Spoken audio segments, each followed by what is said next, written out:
BBC world বুলেটিনে আপনাকে স্বাগতম। প্রথমেই জানিয়ে দেব সংবাদ শিরোনাম। ইরান চাপের কাছে নতি স্বীকার করবে না। গ্রিনল্যান্ড ইস্যুতে শুল্কের হুমকি থেকে পিছু হটলেন ট্রাম্প। ইসরায়েলি বর্বরতা, গাজায় ৩ সাংবাদিকসহ ১১ ফিলিস্তিনি নিহত। স্বীকার করল ইরান, সরকার বিরোধী বিক্ষোভ সহিংসতায় নিহত ৩,০০০। এতক্ষণ শুনছিলেন সংবাদ শিরোনাম, এবার বিস্তারিত।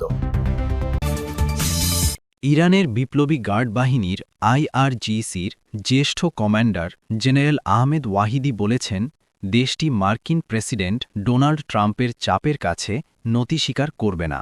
বৃহস্পতিবার ২২ জানুয়ারি জাতীয় দিবস উপলক্ষে রাষ্ট্রীয় টেলিভিশনে দেওয়া সাক্ষাৎকারে আহমেদ ওয়াহিদি বলেছেন, বিক্ষোভের সময় প্রতিনিয়ত হুমকির পরও বিপ্লবী গার্ড বাহিনীর সদস্যরা মার্কিন যুক্তরাষ্ট্রের সঙ্গে যুদ্ধের জন্য প্রস্তুত ছিল। তিনি বলেন, ইরান সঠিক পথে এগিয়ে চলছে, কোনোভাবেই আত্মসমর্পণ না করে মর্যাদা ও শক্তির সাথে তার অগ্রগতির পথ অব্যাহত রাখবে। গার্ড কমান্ডার ইসরায়েল এবং মার্কিন যুক্তরাষ্ট্রকে সতর্ক করে বলেছেন, তাদের ঐতিহাসিক অভিজ্ঞতা এবং ১২ দিনের চাপিয়ে দেওয়া যুদ্ধে তারা যা শিখেছে তা থেকে তাদের শিক্ষা নিতে হবে, যাতে ভবিষ্যতে বেদনাদায়ক এবং দুঃখজনক পরিণতির মুখোমুখি হতে না হয়। সর্বোচ্চ কমান্ডার ইন চিফের আদেশ যে কোনো পদক্ষেপকে বাস্তবায়নে তারা আগের চেয়েও বেশি প্রস্তুত বলেও জানান আহমেদ ওয়াহিদি। গত বছরের জুনে ওয়াশিংটন ইসরায়েলের ১২ দিনের যুদ্ধে সমর্থন করে এবং মার্কিন প্রেসিডেন্ট ডোনাল্ড ট্রাম্প বারবার ইসলামী প্রজাতন্ত্রের বিরুদ্ধে নতুন সামরিক পদক্ষেপের বিকল্প খোলা রেখেছেন। ডিসেম্বরের শেষের দিকে ইরানে শুরু হওয়া বিক্ষোভে সর্বোচ্চ নেতা আয়াতুল্লাহ আলী খামেনেইর নেতৃত্বে ধর্মীয় নেতৃত্বকে নাড়া দিয়েছিল। গ্রিনল্যান্ড দখলকে কেন্দ্র করে ইউরোপের ওপর শুল্ক আরোপের যে কঠোর হুমকি দিয়েছিলেন মার্কিন প্রেসিডেন্ট ডোনাল্ড ট্রাম্প, শেষ পর্যন্ত সেই অবস্থান থেকে তিনি সরে এসেছেন। সুইজারল্যান্ডের দাভোসে ন্যাটো মহাসচিব মার্ক রুটের সঙ্গে এক গুরুত্বপূর্ণ বৈঠকের পর ট্রাম্প তার সুর নরম করেছেন এবং সমঝোতার ইঙ্গিত দিয়েছেন।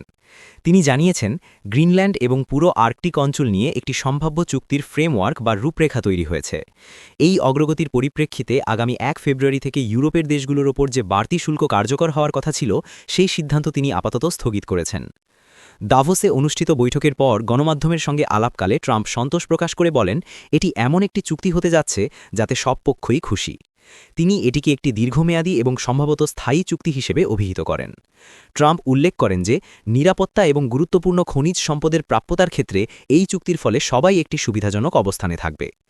এর আগে তিনি গ্রিনল্যান্ড হস্তান্তরের দাবিতে অনড় থাকলেও এবার তিনি স্পষ্ট করে জানিয়েছেন যে গ্রিনল্যান্ড নিয়ে কোনো ধরনের বল প্রয়োগের ইচ্ছা তার নেই। অন্যদিকে ন্যাটো মহাসচিব মার্ক রুট এই আলোচনার প্রেক্ষাপট পরিষ্কার করেছেন। তিনি জানান, ডেনমার্কের সঙ্গে গ্রিনল্যান্ডের সার্বভৌমত্ব নিয়ে কোনো প্রশ্ন বা বিতর্ক তার আলোচনায় স্থান পায়নি, বরং তাদের আলোচনার মূল কেন্দ্রবিন্দু ছিল আর্কটিক অঞ্চলে রাশিয়া ও চীনের ক্রমশ বাড়তে থাকা প্রভাব কিভাবে মোকাবেলা করা যায় সেই কৌশল নির্ধারণ। মূলত ভূরাজনৈতিক নিরাপত্তা এবং কৌশলগত স্বার্থ রক্ষাই ছিল এই আলোচনার মুখ্য বিষয়। এদিকে ডেনমার্ক এবং গ্রিনল্যান্ডের স্থানীয় সরকার তাদের সার্বভৌমত্বের প্রশ্নে বিন্দুমাত্র ছাড় দিতে রাজি নয়। ডেনমার্কের পররাষ্ট্রমন্ত্রী লার্স লোকে রাসমুসেন ট্রাম্পের সুর নরম করাকে ইতিবাচক পদক্ষেপ হিসেবে দেখছেন, তবে তিনি স্পষ্টভাবে জানিয়ে দিয়েছেন যে ডেনমার্কের অখণ্ডতা রক্ষা এবং গ্রিনল্যান্ডের জনগণের আত্মনিয়ন্ত্রণের অধিকার নিশ্চিত করাই তাদের মূল লক্ষ্য। সার্বভৌমত্বের প্রশ্নে কোনো আপোষ করা হবে না বলে তিনি পুনর্ব্যক্ত করেছেন। ট্রাম্পের এই নমনীয় অবস্থানে বিশ্ববাজারে স্বস্তি ফিরে এসেছে। শুল্ক আরোপের সিদ্ধান্ত স্থগিতের ঘোষণার পরপরই মার্কিন পুঁজিবাজারে বড় ধরনের উত্থান লক্ষ্য করা গেছে এবং বিনিয়োগকারীদের মধ্যে আস্থা ফিরেছে। তবে আন্তর্জাতিক বিশ্লেষকরা এখনই পুরোপুরি আশ্বস্ত হতে পারছেন না। তাদের মতে, হোয়াইট হাউস থেকে চূড়ান্ত কোনো চুক্তির বিস্তারিত প্রকাশ না করা পর্যন্ত এই দীর্ঘমেয়াদী এবং জটিল সংকটের অবসান হয়েছে কিনা তা এখনই নিশ্চিত করে বলা যাচ্ছে না। গাজায় ইসরায়েলি হামলায় অন্তত ১১ জন ফিলিস্তিনি নিহত হয়েছেন। নিহতদের মধ্যে ২ জন শিশু ও ৩ জন সাংবাদিক রয়েছেন। বুধবারের ২১ জানুয়ারি এই হামলায় আরও ৬ জন আহত হয়েছেন বলে জানিয়েছে গাজার স্বাস্থ্য মন্ত্রণালয়।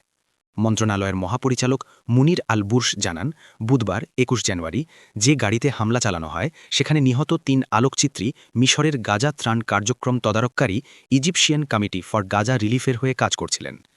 নিহত সাংবাদিকরা হলেন আনাস গুনাইম, আব্দুল রাউফ সাথ ও মোহাম্মদ কেশতা। সহকর্মী ও চিকিৎসা কর্মকর্তাদের বরাতে আল জাজিরা জানিয়েছে তারা গাজার মধ্যাঞ্চলের তথাকথিত নেতজারিম করিডরের কাছে পরিস্থিতি নথিবদ্ধ করছিলেন।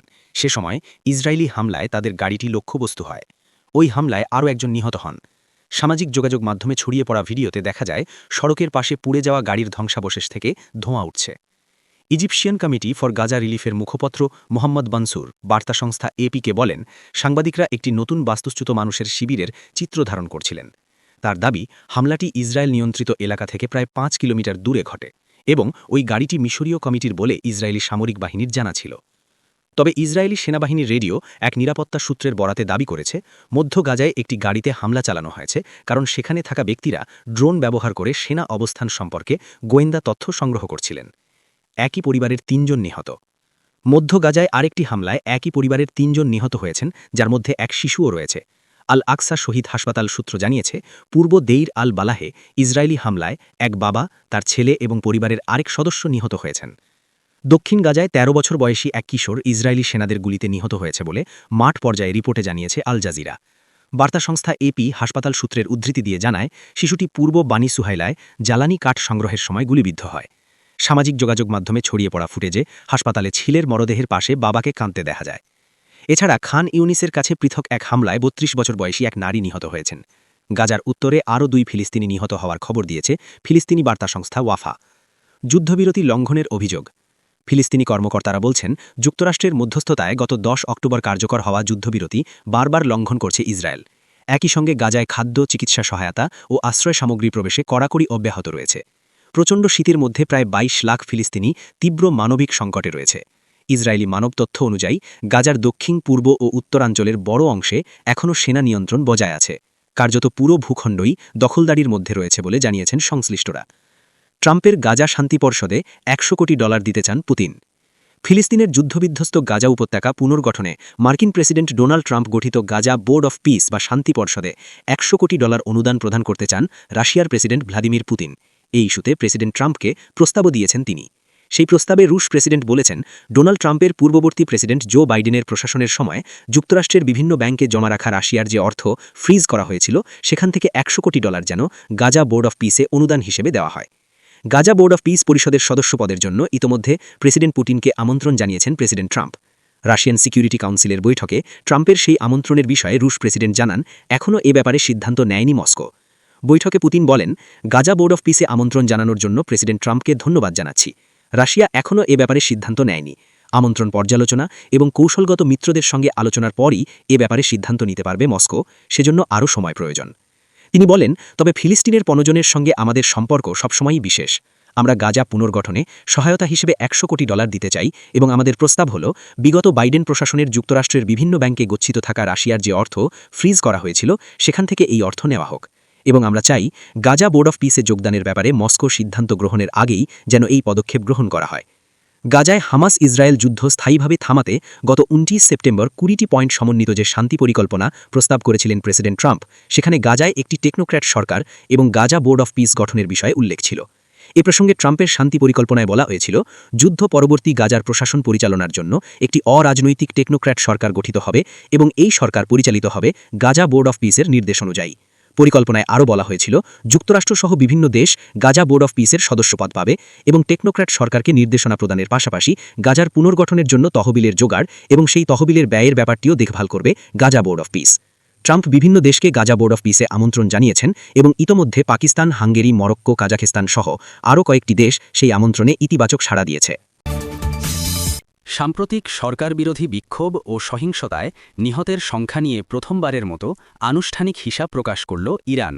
দেশটির রাষ্ট্রীয় টেলিভিশনের খবরে বলা হয়েছে, সহিংসতা দমনে চালানো অভিযানে 3117 জন নিহত হয়েছেন।